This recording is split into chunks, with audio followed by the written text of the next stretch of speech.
Mga ka-GSP, mayroon lang akong isi-share guys kasi nag-renew ako nung nung December 12 ng license ko. So wala akong guys, violation na sa pagmamaneho. Kaya nakakuha ko ng guys ng 10 years bago mag-expire. So guys, ito nga guys yung guys, problem sa ko guys kasi 2-3 nga. Tapos ang 2-3 ko na renew. Nakakuha ako ng 10 years. Tapos yung add code ko na 1, yun ang malaking problema mga ka-GSP sa LTO kasi ang laki ng gagastusin eh. Nag-aral ako ng guys ng sa motor driving, bali ang nagastos ko noon 3 eh kasi kasama na yung medical doon, tapos yung certificate sa pag drive ng motor single. So guys, yung guys sa exam naman, bawat exam doon sa LTO kasi LTO mismo ang mag-provide ng exam. Bawat exam guys mga ka-GSP may bayad na 100 pesos bawat exam.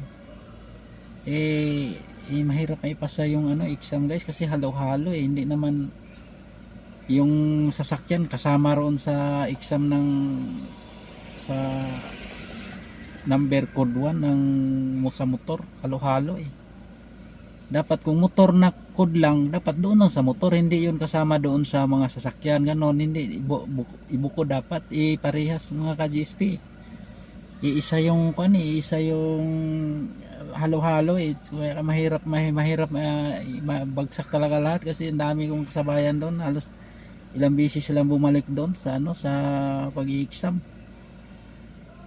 Halos ilang beses, 4 na beses, 5 beses yung iba matanda na kawawa hindi nakapasa ng isang exam. Tulad sa akin, pangalawa kong unang exam ko bagsak, pangalawa bagsak, pangatlo ayaw ko na kasi abala sa trabaho. Yun nga guys, yun ang problem dito problema kasi hindi nila inaayos yung exam sa motor code 1, tapos mag-exam ng doon mismo sa LTO.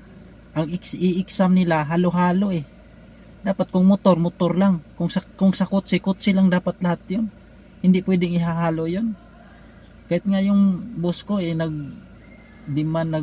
nag-comment siya dapat hindi ganyan ang arrangement nila kasi yan hindi dapat ihalo yung exam. Sasakyanan sa kotse iba, sa motor iba yung i-exam dapat sa motor lang. Anong malay nung iba na hindi marunong mag-drive ng motor, di ba?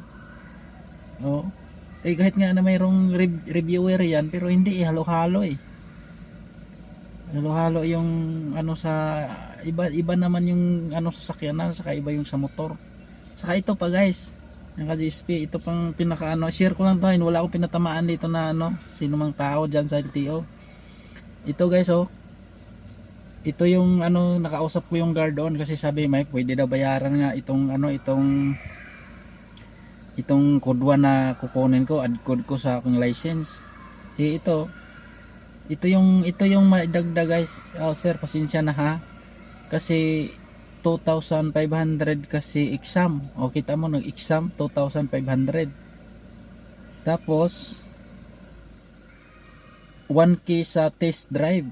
So guys, pumasa na ako doon sa sa schooling driving doon sa may certificate na ako. Tapos 1K exam, tapos test drive pa ako 1K.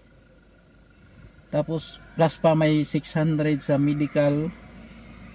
600 sa medical. Na-medical na ako noong December 12. Tapos ito pa 525 sa license. Plus 150 sa facilities. Bali 4,000 lahat. Mas mura doon sa 7,500 na palakad. Gagawan lang natin ng paraan. Kita mo guys, ito yung text ng guys, ng guard na pinag-anuhan ko. Pinagtanungan baka hindi niya mabahas ba, basahin nyo guys ayan